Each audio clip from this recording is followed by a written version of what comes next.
Upgrades.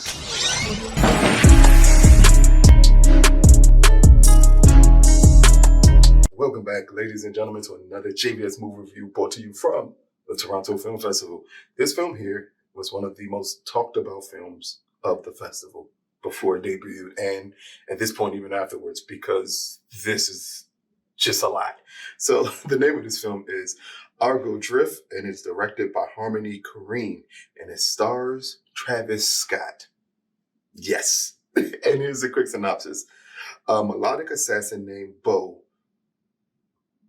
as he prepares to vanquish a demonic crime lord in the Floridan realm of vivid pinks, blazing yellows, and deep purples.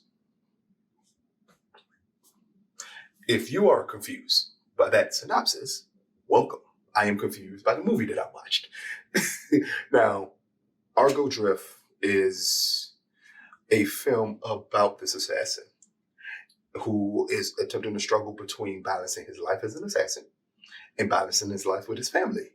And in between then, we also get plays of this other crime lord who is completely evil and is doing horrific things.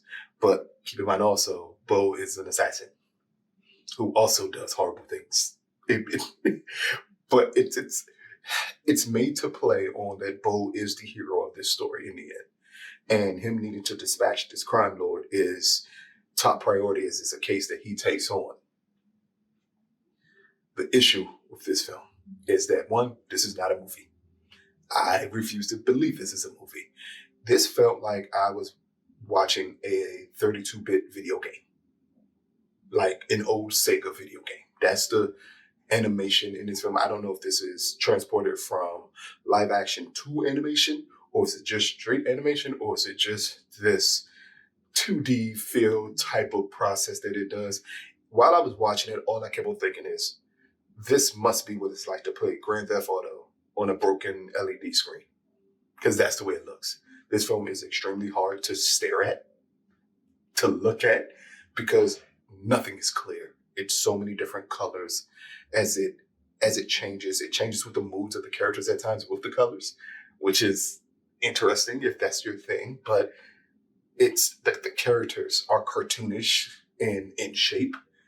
One, Bo's wife is the epitome of an overly sexualized version of a video game character.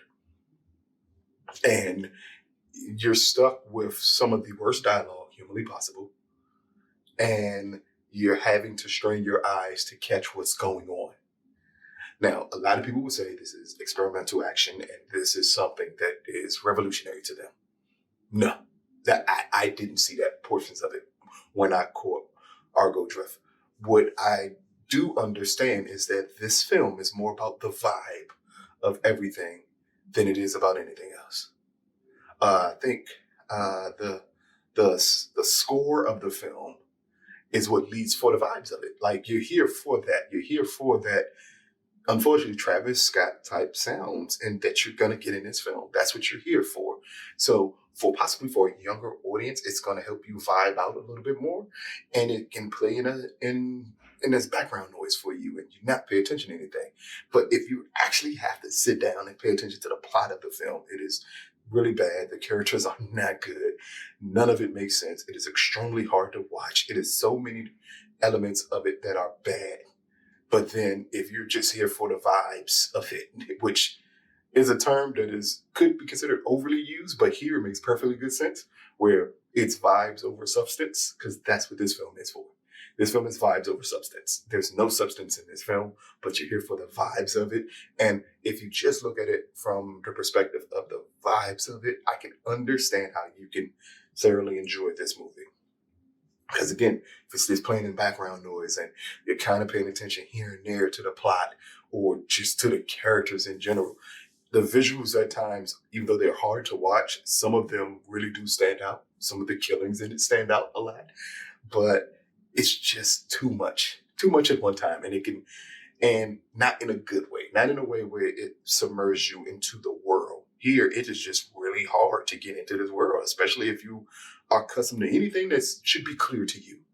It almost feels like Harmony decided that I need to make this film more experimental because nothing else in the film makes sense.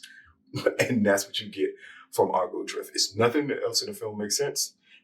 And we're just going to make it extremely complicated to look at and give you a score that is pumping and can vibe you out and let everything else fall as it may. And that's what you get from Aggro Dr1ft. So Aggro Dr1ft, brought to you from the Toronto Film Festival. Out of a possible 10, I'm going to give Aggro Dr1ft a 3 out of 10. Yes, the vibes are nice. If that's your thing. Nothing else in here makes sense. I've watched things on broken televisions before. That's what it felt like when I watched this movie, where the color grading just could not balance itself out. And then you're straining your eyes to catch some minuscule details of certain things just because the color scales bounce so much between these 4 or 5 random colors they use in this entire film. And then in the end, it's just the characters move like a 32-bit video game. And it really threw me out of this film.